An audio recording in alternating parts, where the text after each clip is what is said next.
Welcome to the Public Library of Mount Vernon, Knox County podcast. We're calling this What Are You Reading? Where we'll be interviewing staff members and guests from the community about what they're reading. My name's Christy. I'm a reference assistant, and my fellow co-host. I'm Katie. I'm also a reference assistant. And our first guest is Zane. Hey there, everyone. And you are from? I'm from the Circ Desk. Awesome. So, what book do you want to talk about today, Zane? So we're going to be talking about Harry Potter. Awesome. I'm sure everybody knows Harry Potter. It's kind of a household name at this point. But I'm basically here to try and convince you to get into the series if you haven't already. That sounds awesome. We kind of had some questions prepared for you. Okay. So, first question, what made you want to read it? It was actually one of our other coworkers here that was basically pressuring me into reading it. I've been just looking for something for a while just to kind of get into, and I just started with the first book again. I read the first one back in middle school. Didn't really give it too much of a fair shake, but after finally getting back into it, yeah, it just hooked me. Awesome. Okay, cool. What hooked you? I guess just J.K. Rowling has a very unique style of writing.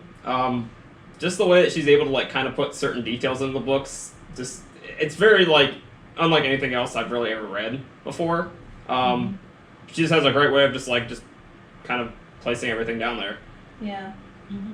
Yeah, her descriptions of the settings are so rich. Absolutely. And I really felt like it was like the movie was playing out in your mind. Yeah, for sure. Not a lot of writers are like that, I don't think. Yeah, and just the way that she's able to, say, for instance, she introduced one concept, say, in book 2. It won't come into fruition until about maybe book 4. Or she'll have, a small little detail that was maybe in, book 1, but you won't know about it until, book 7. Mm-hmm. Just stuff like that. Yeah, that's very true. Things that I didn't notice, no spoiler alert, right? Right. Certain things that we had no idea were important, and then book 7 were Absolutely. very, very important. Yeah. So before we proceed here, I guess we should also talk about that as well. This is going to be a spoiler-free podcast?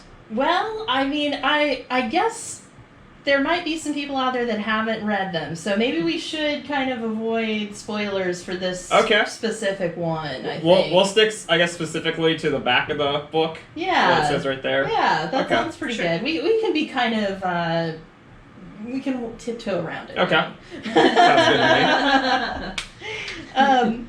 Did you relate to any of the characters? Ron, especially, for sure. Harry's also just great. I mean, really, honestly, all the kid characters were. Hagrid was great. Dumbledore also. Yeah. But, yeah, especially probably Ron as a closer one. Okay. Let's see that.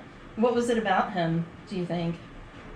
Just the way that he did not want to be in certain situations, especially, well, book 2, he comes face to face with one of his biggest fears, and I do not envy him whatsoever. Yeah, that's so true. Do you have any questions, Katie? Well, we talked about that film playing in the back of your head. Have you seen the films? I've seen the films back when they first all came out. The only films I had read, thoroughly watched before I started the series again was 1 and 2. Mm-hmm. Past that point, 3, 4, 5, 6, and 7 were all kind of a bit hazy for me. Just because, again, I watched them when they were first released. Sure. Yeah. But, yeah, so basically going through the books, it was kind of almost like a clean read, basically. Okay, cool. That's pretty cool. Were there any of the characters that maybe you envisioned differently? If you were to recast the movie, is there anybody that you would change, or...? I think the cast was pretty amazing, honestly. One of the characters, especially from movie 5, Doris Umbridge. Yeah. She was cast absolutely perfectly, to the point where she is just completely hateable. Yeah, that's so true. Even that pink outfit. Yes, absolutely. It was, But yeah, they did a really good I think job. all of them were great casting choices. Alan Rickman especially was really good for Snape. Yeah, he's so great. Child actors were great too. I'd say if they were going to be trying to do another recasting, if they do decide to go about doing something like that, maybe not so much try and get big named actors for the kids. Like, just do the same thing that they kind of did for the movie series and just get a couple of unknowns in there. Yeah. And just kind of build them up from there. Yeah. Sure. That sounds good too, because I mean that's kind of how they started, right? Like there were some big names as the professors, but yeah, those kid actors, a lot of them that was like their first film. And they're pretty big now. Yeah, Yeah. that is true. Mm-hmm. Would you read another book by J.K. Rowling? You mean like aside from like a different like setting? Yeah, like because she's got she has some adult books. You know, like did that hook you enough to say you want to? I'd say so. Absolutely, yeah. Because again, she has a very unique way of like actually putting her words on paper. Just like you said, kind of like playing it out like almost like a movie in your mind, for the most part. Awesome. Absolutely. Nice. Yeah. What character would you most like to meet, and why? This is a tricky one. We warned you. Right. I'd say Lupin probably. Awesome. Interesting. Yeah. So for anybody that doesn't know who Lupin is, he is introduced in the third book. He is one of the professors that happens to come in there. And yeah, he just has a very unique way of kind of looking at things, especially with just what's going on with him. But yeah, I just think it'd be really interesting just to kind of like to sit down and just like talk to him for like an hour or two. Yeah, he does seem super cool. He's like most of the characters, super damaged. So yeah, I feel like his life story would be really interesting. Absolutely, yeah. And there's probably a lot there that didn't make the page. That you'd want to do a deep dive with him. Yeah, and just learn more. For me, I mean, he's like one of those characters that I just want to kind of see more of. Like maybe like talking about like some of their previous stuff that they've done, like as childs. Yeah. You know, I don't want to like spoil anything, but Yeah. just the whole like that whole group and just what they were doing. Yeah. Yeah, we definitely didn't get a lot of that. So we see their group early on, but we get just those glimpses through Snape's memory. So yeah, it'd be really cool to get a book about that. Absolutely. Really nice. I like that. And if you had a chance to ask J.K. Rowling a question, just one question, what would you ask her?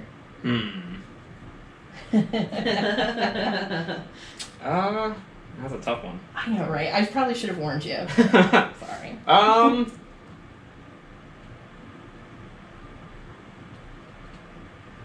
You know, right off the top of my head, I really can't think of anything right now. For the most part, she kind of really answered everything pretty much to a T in the books.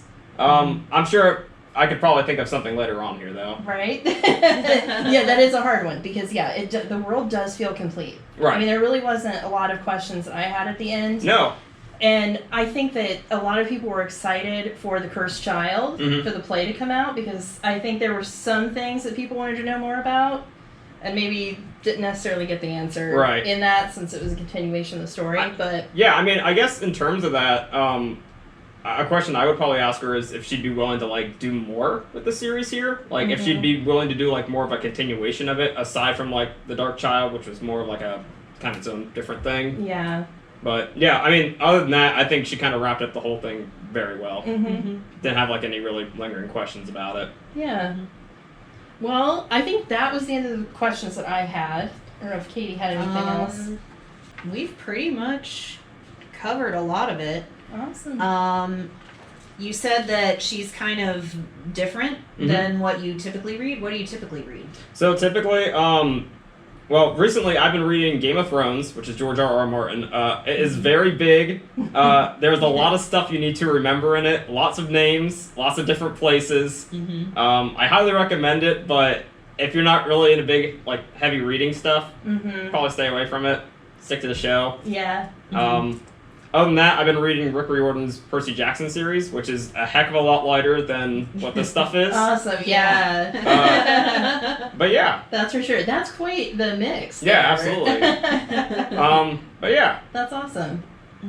Very cool. Well, thank you for being on the show. We really appreciate it. Oh, yeah, no problem. So, yeah, if it gives you any idea on how great this series is, I'm willing to come onto this podcast as a newcomer to Harry Potter and be willing to talk about it here as, like, the primary thing. That's so super cool. Yeah. We really appreciate it. If anything, would highly recommend it. We always have copies available here in the library.